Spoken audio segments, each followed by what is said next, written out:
Hi there guys, I hope you are having a good day. Now, Bob Arum has said that he's becoming pessimistic about Anthony Joshua versus Tyson Fury, and he even said that Tyson Fury could still fight Deontay Wilder again, and he kind of claimed that Eddie Hearn told him a week ago that they had signed a deal within 24 hours, but since it has gone to radio silence. Now, of course Eddie Hearn has other shows that he is working on, but still, there seems to have been some news coming out a week or so ago, but it has gotten quite silent quite recently, so there are going to be questions about whether this fight will actually take place. Of course, there are going to be people who are pessimistic still because there's nothing 100% guaranteed, and we've seen before how close it's come to undisputed and still not happened.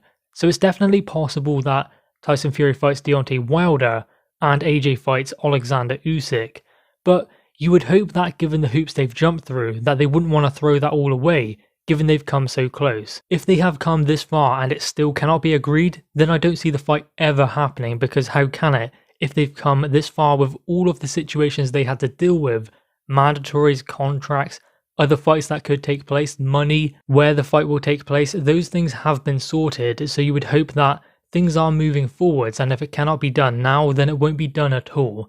Now, Eddie Hearn said that he spoke to Tyson Fury personally, and Fury explained to him that he was putting all of his hopes on fighting Anthony Joshua. He was all in, and that was very positive. He even said that it was good to talk to Tyson Fury face to face to ensure that he actually wanted to fight, because there have been things he said in the media, his father also, about the fight likely not taking place, and that kind of discouraged him as to whether Tyson Fury wanted the fight. But upon meeting him and talking to him, having a cup of tea, he realised how badly Tyson Fury wanted to take this fight. But we cannot deny how long this has gone on and how long we've been waiting for an official announcement.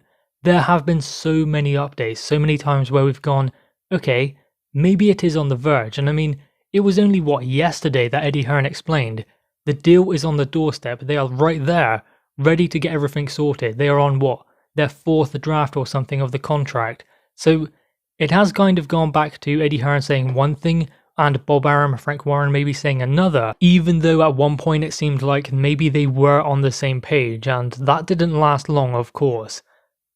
Is there any chance of Wilder versus Fury? I would say no. I don't see how that can happen. I'm not sure Wilder would even want to take that fight, given the inactivity and coming off of a loss. So I'm not sure that fight will happen. I'm not buying into the fact that Tyson Fury could face him next. Even if he doesn't face AJ, I'm not convinced it will be Deontay Wilder, because I just think that Wilder will want to come back before facing Tyson Fury. And perhaps even Tyson Fury would like to take an interim fight before going back in with Deontay Wilder. We don't know about that situation just yet. We do know though that there was this arbitration going on that should have been concluded very soon, within the coming weeks.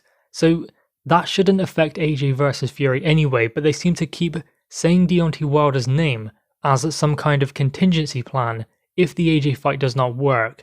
So that is the name they will be looking for if Undisputed does not happen. Now, Eddie Hearn has said there is no plan B for Anthony Joshua. They are not looking at anyone else other than Tyson Fury. But the thing is, when they say that, is they're in a situation anyway where they know who they'll be fighting if the Fury fight falls through. So if they cannot fight Fury, they know they have to deal with their mandatory, Alexander Usyk. So even though it looks like Tyson Fury might have a contingency plan, have a plan B, AJ does in some ways, because he will fight Alexander Usyk, because Usyk is his mandatory. So AJ already knows who he'll be fighting if it's not Tyson Fury. It will either be Fury next or Usyk next, one of those two. For Tyson Fury, he will have to find an opponent if the AJ fight falls through. Now, Bob Arum said the reason why he is pessimistic, and you cannot blame him for being so, is because he was told that the deal would be wrapped up with the Saudis in 24 hours. And that was a week ago. There has been radio silence ever since then. So he is pessimistic because he does not believe Eddie Hearn is getting the deal done, and therefore, as promoter to his fighter, he is looking at contingency plans if things don't work out. But then again, we've been here so many times. We hear good news, then bad news, then good news, then bad news again, and we don't really know what page we are on. I guess we will only really know when an official announcement is made, whether they are having the fight or whether they are not. And also Eddie Hearn has a show coming up this weekend, Joe Parker versus Derek Chisora. He also has a show coming up the weekend after, which is Billy Joe Saunders taking on Canelo. So of course he's going to be busy with that as well.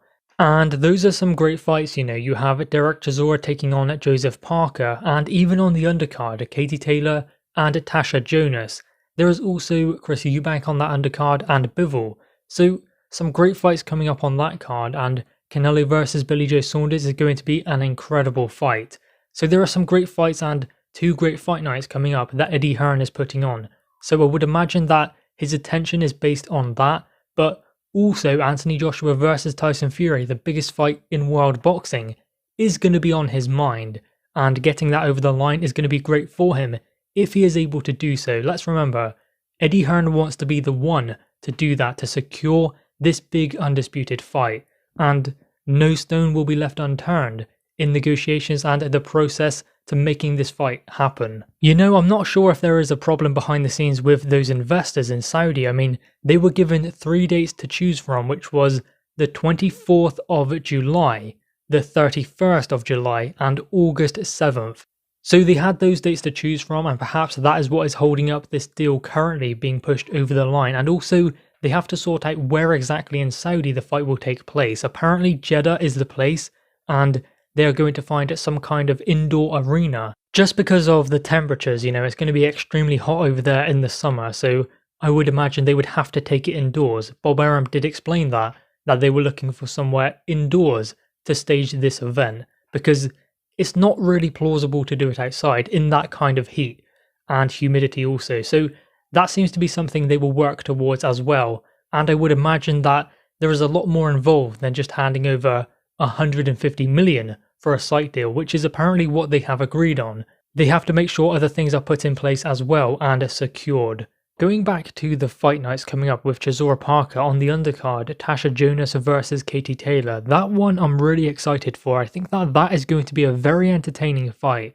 Watch out for that one, make sure you don't miss it, because I believe that this is a good contest for both, because they have faced one another multiple times in the amateurs, and it's always been close, it's always been competitive. So I think that will make for a great fight. And it is on the undercard of Joe Parker versus Derek Chisora, so that will make for a good undercard as well. We have Chris Eubank Jr. coming up, and I know that he's not in a big fight, but I mean, he does always bring value for money. I know that he needs to start stepping up and going towards world level if that's what he wants, if he wants to become a world champion, but he's taking it one step at a time, and he has had a lot of inactivity. So I guess you can kind of justify why he is fighting someone like Marcus Morrison, who is game, who says that he has the power to stop him. So if he believes that, are we going to see a war, a tear-up between those two?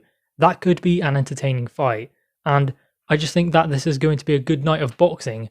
To start with, I was a little bit skeptical whether it could be a pay-per-view, but it is a good night of boxing. And I mean, you have a strong undercard event with Tasha Jonas versus Katie Taylor. I think that really does push it over and make it a pay-per-view event. Anyway, guys, what are your thoughts on this?